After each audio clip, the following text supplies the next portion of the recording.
Today at Trailer Days, I'm doing a full review and installation of an XL instant gas hot water heater. I'm going to be installing it in place of an existing XL gas hot water heater here in my fifth wheel. And I'm pretty happy with XL. I've been using that one there for about 10 years, daily use. I am a full-time RV living guy, and I've been using that one in conjunction with my standard hot water heater to get like near boiling water out of my tap and to give me great instant hot water pretty much all day, every day for the last 10 years.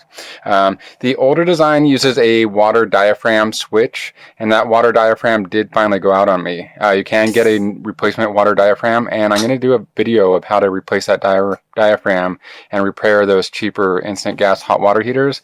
But the new version, this is the JSD 10D.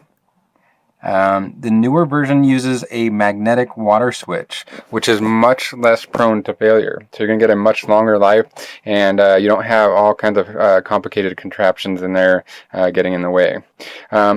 In terms of size, it is a little bit smaller than my old one. It should go right in place of that one, but it's going to be actually shorter and a little bit easier to install. My other one actually came so far down next to the floor there that I had trouble connecting it, and I'm kind of stretching the limits of acceptability on installing it underneath a cabinet.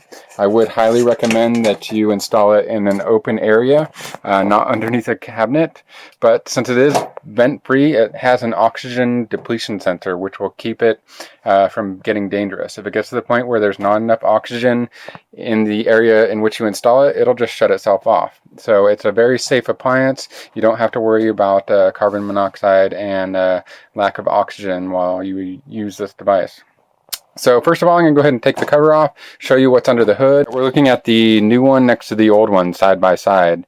And in terms of burner and heat exchanger assembly, it is almost exactly the same except shrunk down a little bit. The tubes are smaller, the burners are smaller. There's three burner sets, just like there are on the old one, 3 burner sets, except it's a little bit smaller compared to bigger.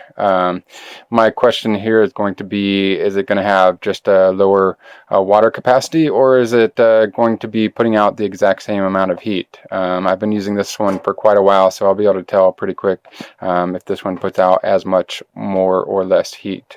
In terms of the other components, this whole valve setup is a lot simpler.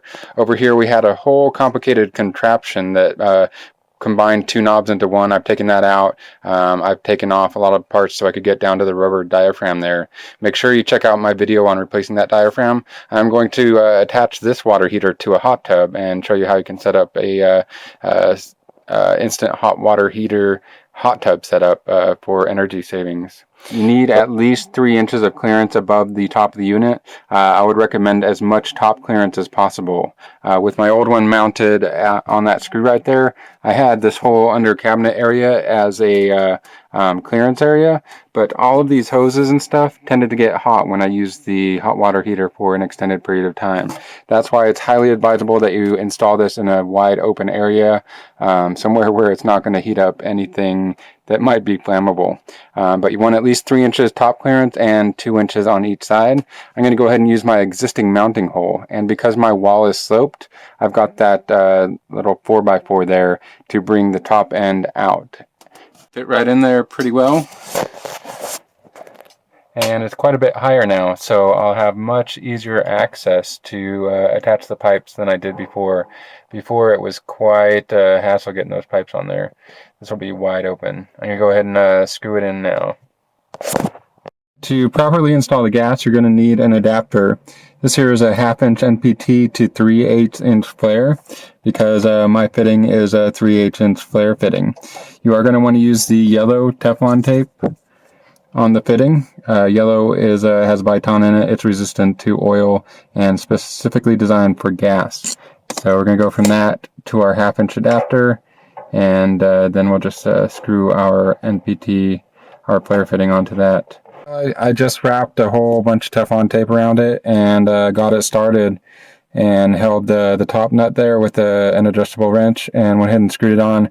I got at least 3 threads, and that's about all you need for a good pipe thread connection, and it seems nice and tight. But I'll go ahead and connect my gas here, and then when I'm all done, I'll test it with soapy water to see if I got any leaks. If that is a standard national pipe thread, it's really tight. Most of the time, you get at least 2 threads before it gets stiff. This was stiff on thread number 1. So if that's British national pipe thread, I think they should change it to American pipe thread. Got my gas connection set up here, and I've sprayed it with soapy water, and I'm not getting any bubbles. So I guess that might be standard NPT, but it seems awfully tight. But I was able to get a good 3 threads and no leaks, so we're good there. I went ahead and connected my 2 water lines as well.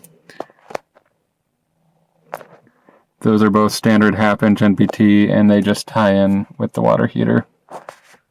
Alright, it is fully installed and working quite well. I'm going to go ahead and turn on the hot water.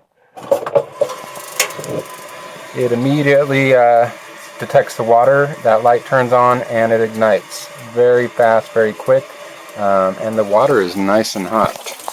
I do use both water heaters in tandem so that I can get near boiling water for coffee and tea out of my tap.